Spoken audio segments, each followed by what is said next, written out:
So we might think about material compatibilities. Different materials and chemicals are not compatible with others. The general term for that is NDIs, and it might be commercial off the shelf.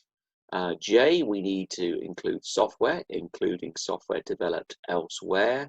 And then third slide of 3, procedures. Again, it's not often done well, but actually if you get a human factors specialist in early, you can do a lot of good work and save yourself a lot of money and time and aggravation by thinking about things early on.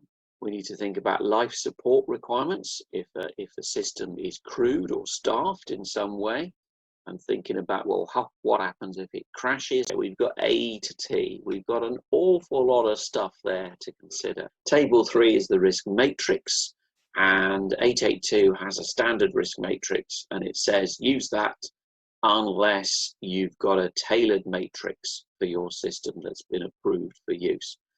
Now here we've got, in this standard, we've got an approach based on harm to people, harm to the environment, and monetary loss due to, smashing stuff up. So at the top, catastrophic accident, category 1 is a fatal accident. This standard was created in 2012, this version of the standard.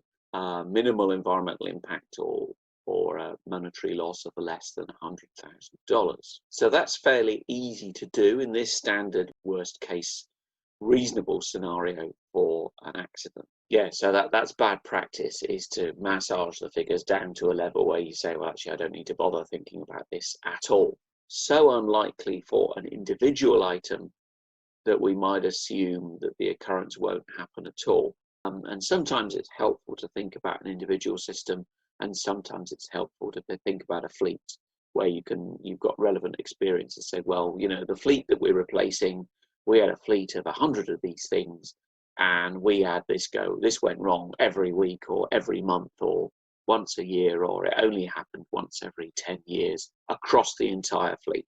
So this matrix is designed to get attention and to focus attention where it is needed. We use it to rank things all the time. So looking at the yellow highlight, we're going to use table 3 unless there's a tailored alternative definition, a tailored alternative matrix. For some systems, you would need additional columns. So, okay, killing one person isn't the worst conceivable accident. And we should really differentiate between the 3 when we're thinking about risk management. And this matrix doesn't allow you to do that. So 882 standard gives us an order of precedence, and as it says, it's specified in section 4.3.4, but I've reproduced that here for convenience. And then finally, the least effective precautions or mitigations. Signage, warning signs, because nobody reads warning signs, sadly.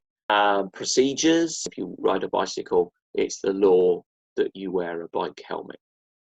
Most people obey the law because they don't want to get a $300 fine or whatever it is if the cops catch you. But you still see people around who don't wear one. Presumably because they think they're bulletproof and it will never happen to them. If you ask people to wear PPE when they're doing trivial jobs where they don't need it, then it brings the system into disrepute.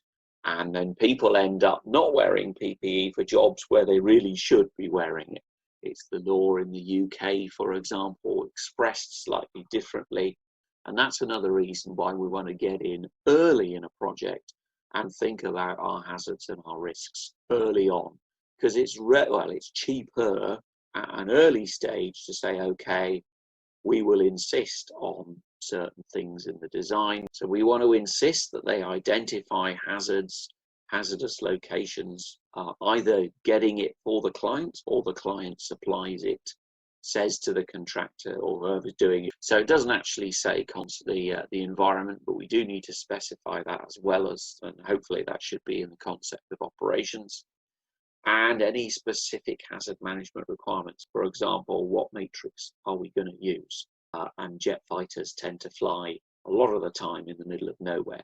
But when they do, lots of people get hurt. So a different approach to risk might be appropriate for different types of system.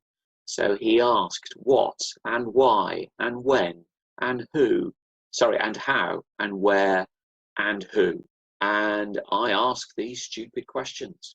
And I ask the same questions of several different people. If you start getting very different answers to the same question from different people, then you think, okay, I need to do some more digging here. And it's exactly the same with hazard analysis. And if you know about a problem, you can do something about it, even if that something is to rewrite your CV and start looking for another job. So the soft skills really that you can only learn through practice really and observing people. You've got other responsibilities as well. So the catch-22 question is what comes first, design or analysis?